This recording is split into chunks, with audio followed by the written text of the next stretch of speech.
Hello, my name is Ariel Marks, and I'm a neurologist here at Boston University School of Medicine. And here we're going to talk about localization in neurology and why this process of localization is so important to us neurologists in figuring out where someone's problem is and therefore what their diagnosis is. Here are the learning objectives, which we'll go through, but the basic is that we're going to understand what localization is and how this is so important to us as neurologists in diagnosis. We're going to go through the major localizations where in the nervous system different problems can occur and what they look like.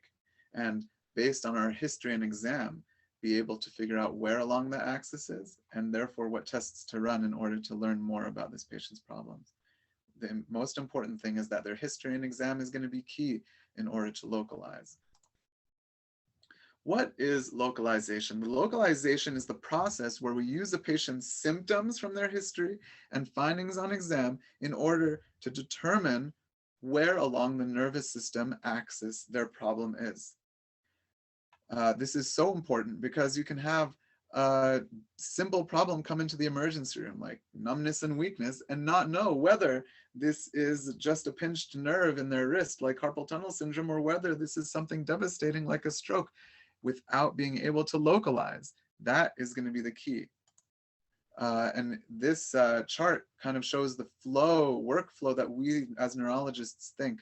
First, confirming our localization through our history and exam, and only then can we order the right tests and figure out the right therapeutics.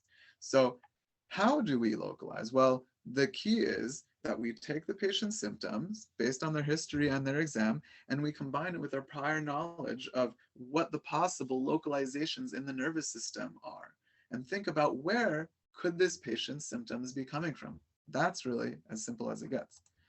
There are some key questions that we can ask. Is it on one side or the other, or is it both sides of their body? That's going to really be helpful for us in trying to localize where their problem is in their nervous system. Are their symptoms focal? Is it in part of their body, or is it throughout their body? That's going to be a really helpful question to ask. Does it affect their mental status or their sensory system or their motor system? If we can answer that question, we can really pinpoint exactly where someone's problem is coming from. And combining this kind of basic information is going to be really important in trying to localize. These are the different localizations. These are the places in the neuroaxis where someone's neurological problems can come from. The cortex, this outer layer of the cerebrum that gives us our eloquent thinking, our language, and our association areas, and we'll talk about that more. The deeper areas of the cerebrum, such as the basal ganglia, which are involved in premotor planning, and if not working properly, can give us features of Parkinsonism or other disorders. The cerebellum, which is in charge of coordination. If a patient comes in with you with problems with coordination, they may and very well have a cerebellar problem, and getting that history and exam findings are going to be so important. Then, of course, the brainstem is the central area where all of our inputs and outputs going to and from the cerebrum travel through, and also where all of the cranial nerves are. So if someone has a cranial nerve problem, they probably have a brainstem problem. Then further down, we have the spinal cord, which is where all of the sensory and motor tracts travel through from our body up to our brain and back down. And if we have a problem there, we will see motor and sensory problems. The peripheral nerve similarly will give us motor and sensory problems, but here we're going to have lower motor neuron signs, and we're going to talk a lot about differentiating between the upper motor neuron system and the lower motor neuron system, or the central nervous system and the peripheral nervous system, and what those differences look like on an exam. And of course, we'll have the sensory system down in this peripheral area. And of course, we'll have the motor system, which includes the neuromuscular junction, the communication between the motor neurons and the muscles. And if those are disrupted, we'll be able to see specific patterns that help us localize to that area. And of course, we can have disorders of the muscle as well, which can give you weakness as well. So, like I mentioned, the key to all of this is going to be to differentiate between the upper motor neuron and the lower motor neuron, between the central nervous system and the peripheral nervous system. This is the key to localization. And so we want to spend some time talking about this. There are motor exam findings that can help us localize where the dysfunction is coming from. If a patient comes to us with problems with their reflexes, that can be a key in understanding. If they come to us with problems in tone, whether their muscles are too activated or not activated enough, that will be key in helping us differentiate between an upper and lower motor neuron problem. If their muscles are atrophying away, that will tell us, oh yes, this is a lower motor neuron problem. And why do we see these patterns? Well, the key is remembering, as we've learned in the past, that we have these reflex arcs. We have these sensory inputs coming up from our peripheral nervous system. They synapse in the spinal cord, and without going to the brain, they go directly back down and cause the contraction of muscles.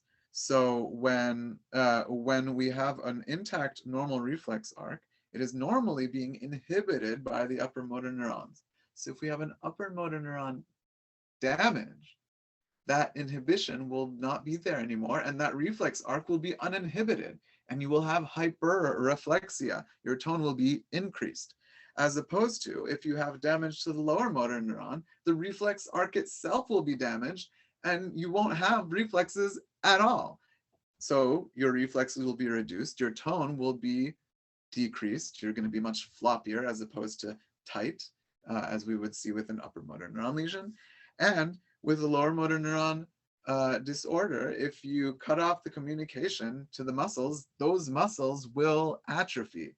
And so if you damage a nerve going to a muscle, the muscle will atrophy, and you will have fasciculations, which indicates irritation of those lower motor neurons. So this is, again, just to summarize, the great divide, and I want to emphasize this as much as we can, because this is going to be the key to solving almost all of our neurological localizations, right? So if you have an upper motor neuron problem, like in the cortex, the basal ganglia, the cerebellum, or the brainstem, your reflexes will be increased, your tone will be increased because those reflexes are so jumpy that you're going to be activating your muscles too much. And you won't see atrophy or fasciculations because the lower motor neurons are still plugged into those muscles, and therefore those muscles are still getting signals from the nervous system because of that. So they will not waste away. The lower motor neuron, conversely, if we have a damage to the peripheral nerve, to the neuromuscular junction, or to the muscle, our reflexes will be decreased because that reflex arc is not intact. Our tone will be decreased because that reflex arc isn't working, and our muscle tone is going to be floppier or flaccid, as we like to say. And we can see atrophy and fasciculations because of the loss of that connection from the nervous system to the muscle. The muscles will just waste away. The spinal cord is an interesting area because it is, even though it is part of the central nervous system, the lower motor neurons live there in the anterior horn cells. And so you can get a combination of upper and lower motor neuron signs, as we will talk about in detail later. This is a summary table of what we are about to go into in detail, but this is a helpful slide for review. But we're going to go through each of these localizations and the specific signs that we see in order to help us localize to these spots. This is the cortex. The cortex is where all of our eloquent areas, our ability to make decisions, language creation, and association, being able to look at an object and know what it is based on prior memories. This is what the cortex does. And if there's damage to the cortex, we won't be able to do those eloquent things that make us human. So specifically, we can have aphasia, which means an inability to understand or produce language. Abulia, which means the inability to have an emotional reaction to an input. So another way to describe that is apathy, being apathetic. Agnosia, being able to look at an object and not know what it is. You look at a hat and you say, I can describe it, but I'm unable to connect it to prior memories. of what this object is. Apraxia, the inability to follow a complex set of motor commands, the sudden inability to ride a bike or type, right, would be a deficit in praxis. Hemi-neglect, the inability to acknowledge or even know the existence of half of the world before you. These are all problems that can only localize to the cortex. The basal ganglia, right? So now all of those eloquent things are intact, but now you are rigid, meaning all of your flexor compartments of your muscles and all of the extensor compartments are all contracting at the same time, right? We're unable to turn on or off those that muscle activation properly. And so we can become rigid, or conversely, we can't turn any of them on at all, and then we freeze and you're completely unable to move either way. Those are features of Parkinsonism, which describe disorders of the basal ganglia, this premotor planning area, which turns on and off our motor system. The cerebellum, right? So now we're no longer talking about problems with turning on and off muscles, but here in the cerebellum, if we have damage, we're going to have difficulty coordinating those flexor and extensor muscle groups. So with dysmetria, we're going to have these uncoordinated movements, overshooting or undershooting the intended target of a movement. Dysdiadochokinesia, which is the inability to have alternating rapid movements, which again requires complex communication between the flexor and extensor muscle groups. Truncal ataxia, the inability to balance your trunk because you're again unable to control your trunk flexors and extensors. Those are all features of a cerebellar disorder, and if your patient has one of these, they have a cerebellar problem. The brainstem. This is again where all of our cranial nerves come from. So if you have a cranial nerve problem, you have a brainstem problem. And you can also see this interesting feature of these crossed findings where if you have left-sided cranial nerve problems, the tracts of motor and sensory fibers that pass by those cranial nerves decussated down in the medulla and are bringing information up from the opposite side of the body. So you can have left-sided cranial nerve problems, but right-sided arm and leg numbness and weakness. These, if you have that feature, that localizes to the brainstem and nowhere else. And you know exactly where you need to look on your MRI to figure out what is happening to your patient. The spinal cord, we're going down now, and this is where we can have one of the most interesting features of the spinal cord is that you can have bilateral symptoms, right? Because the spinal cord is such a small, tight area of so much information that oftentimes when you have something compressing or damaging the spinal cord or inflaming the spinal cord, it's going to hit both sides at the same time, which is very hard to do up in the brain where the hemispheres are so far from each other.